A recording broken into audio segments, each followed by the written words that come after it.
welcome to DW News Live from Berlin. This Tuesday was really super. As expected, maverick Republican presidential candidate Donald Trump took home the lion's share of the primary trophies. But his rival, Senator Ted Cruz, claimed the crown jewel, his home state of Texas and neighboring Oklahoma, too. So the Republican nomination remains up for grabs. The landscape is clearer for the Democrats. Hillary Clinton cruised to victory in most of the Super Tuesday contests. Her challenger, Bernie Sanders, won his home state of Vermont and eked out a win in Oklahoma. He vows to stay in the race through all 50 states.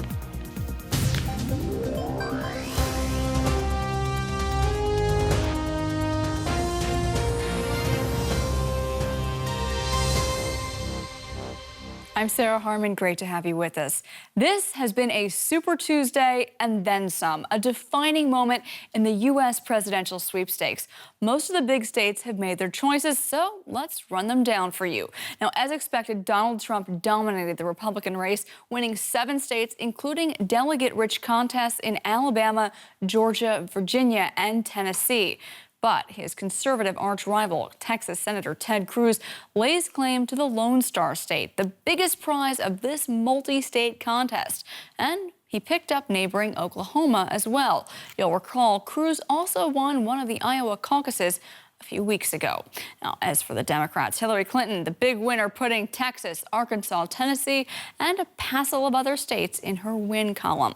Her challenger, Bernie Sanders, won his home state of Vermont, and he managed to eke out a surprise win in Oklahoma.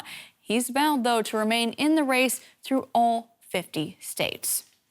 Well, if you've been following the U.S. presidential race, you know that Trump and Cruz have been at each other's throats for the past few weeks. A furious war of words and insults and insinuations.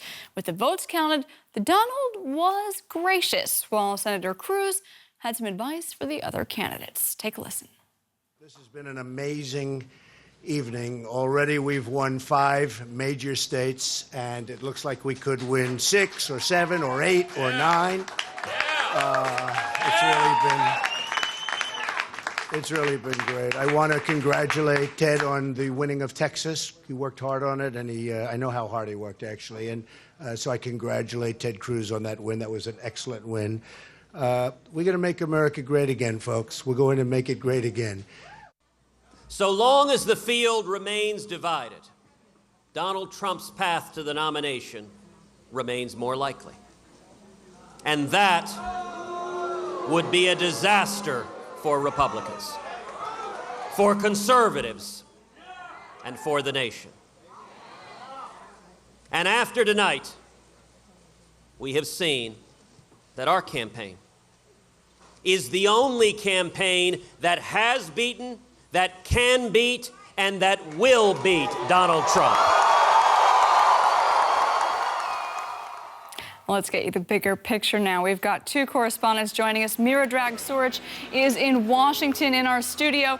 Richard Walker on the ground at a Ted Cruz rally in Houston, Texas. Richard, I want to start with you. Ted Cruz picked up 2 states this evening. He still thinks he can win. Do you?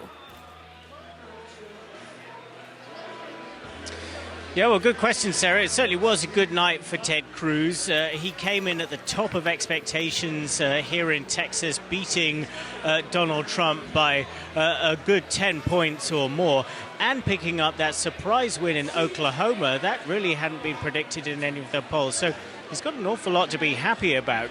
And as we saw in that clip just there, he is saying that he's the only one who really has a chance of beating Donald Trump. But does he really? Well, that's the question.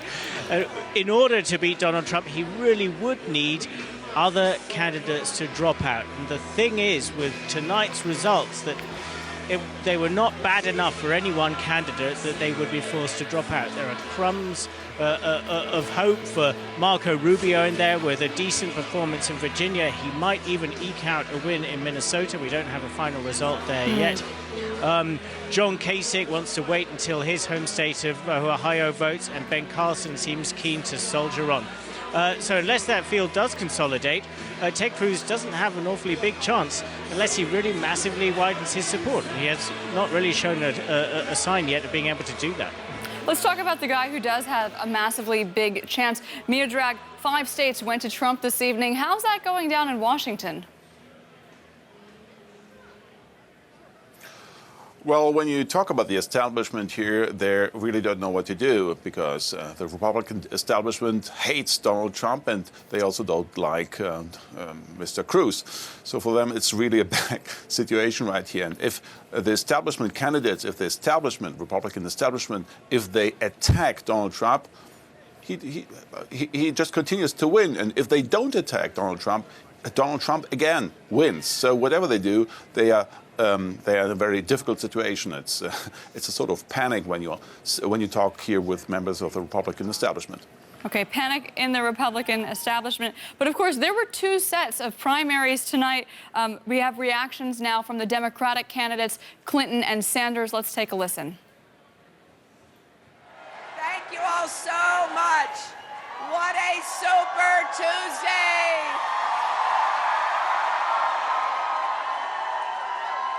You know, all across our country today, Democrats voted to break down barriers so we can all rise together. And I am so delighted to be here with you in Florida. At the end of tonight, 15 states will have voted, 35 states remain. And let me assure you that we are going to take our fight for economic justice, for social justice, for environmental sanity, for a world of peace to every one of those states. Well, Hillary Clinton looked awful happy there, Mia Drag. Is this nomination hers to lose in the Democratic race? No, she's a winner, and I think that even Bernie Sanders and his followers understand that she's going to be the nominee. But when you listen very carefully to what Sanders says, he says it's not about the presidency, it's about changing the country. And I think he's very successful in doing that. When you listen to Hillary Clinton today, you will see that she's picking up a lot of issues that are important to Mr. Sanders. So he is forcing her to move to the left. Well, what about Bernie Sanders? I mean, he took 2 states. Are his chances still viable?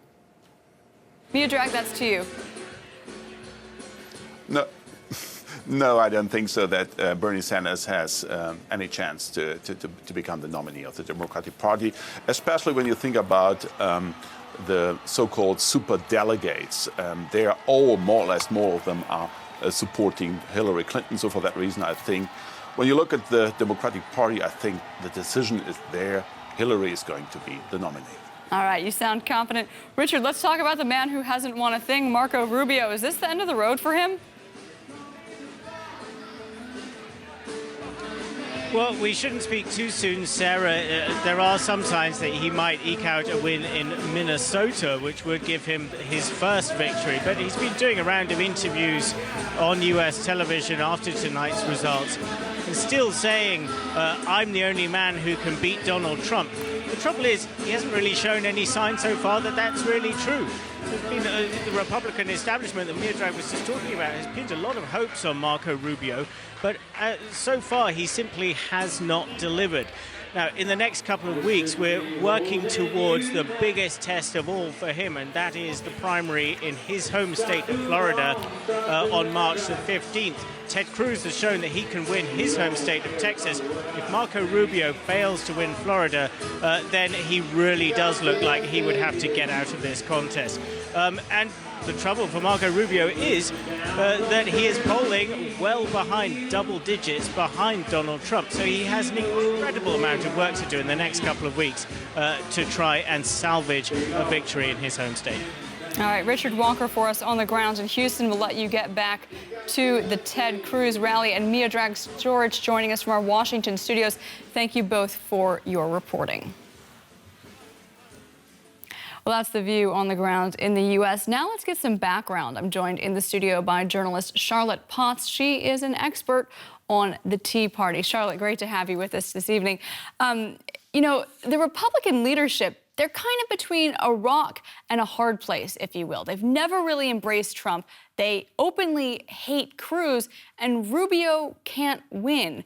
What are they going to do? It's a bit of a tricky situation. So they have really been pushing Rubio and have been trying to make him the party nominee. That has clearly not been working out. So far, Rubio has not won one single state tonight. Now Minnesota is projected to go to Marco Rubio, but even that is not gonna make him win the nomination, of course. So probably the Republican establishment will have to at some point figure out how to handle a possible nominee Trump, to rally behind him and make the best out of it. It has to be said, though, Rubio, he's not quitting. We've got a clip from him speaking earlier this evening. Let's play that for our viewers. These are indeed difficult times, and many people are struggling. I know many of you are struggling. Do not give in to the fear. Do not give in to anger. Do not give in to sham artists and con artists who try to take advantage of your suffering and your hardships. Instead, believe, as we always have as a nation and as a people, that if we do what needs to be done, America's greatest days are always yet to come. Marco Rubio speaking earlier there in Florida. Charlotte, at this point, he is still one of 5 Republican candidates for the nomination. What effect is such a crowded field having on the campaign process? Well, I think that most of the candidates are not dropping out at this point, even though they see that they don't have a chance, because they really wanted to make a difference. I mean, on the one hand, it's about their political ego, and on the other hand, they really want to make a strong policy point. They've been saying that Trump has not been about policies, but about populist rhetoric. And Marco Rubio, for example, strongly has tried to portray Trump as a con artist these past weeks, who's, for example, hiring illegal immigrants, yet really going strong against illegal immigration. So that is a strategy that he will keep using until March 15th, until his home state of Florida will vote. And at that point, we might see if he will go out of the race. Yeah, it's certainly going to be make or break for him on March 15th. I mean, Trump, though, meanwhile, he almost seems like he's moved on, like he's competing in a national race. We saw him speaking earlier, and he was almost gracious by Trump's standards. What do you make of that? Yeah, both Trump and Clinton seem to be focusing now on the general election already. Trump said in his speech he wants to reunite the Republican Party. He clearly saw himself as the winner coming out of that, and he is already trying to attack Hillary Clinton and really making a strong case that he will be a strong nominee for the Republican Party. Well, let's talk about the Democratic race, because we've talked a lot this evening about the F word, about frustration. Do you think that actually played a role in the Democratic race as well, with the rise of Bernie Sanders? Yeah, absolutely. I think both on the left and on the right in America, people are frustrated with the status quo, and they are frustrated with their elected officials. They think the politicians are not watching out for them. And so if you talk to people, they want to go ahead against corruption in the political system, and both Bernie Sanders and Trump have been portraying themselves as the political outsiders who can fix that system. All right, Charlotte Potts, our resident expert on the Tea Party and a journalist, thank you so much for coming in today. Well, let's look briefly now at some other stories that are making headlines at this hour.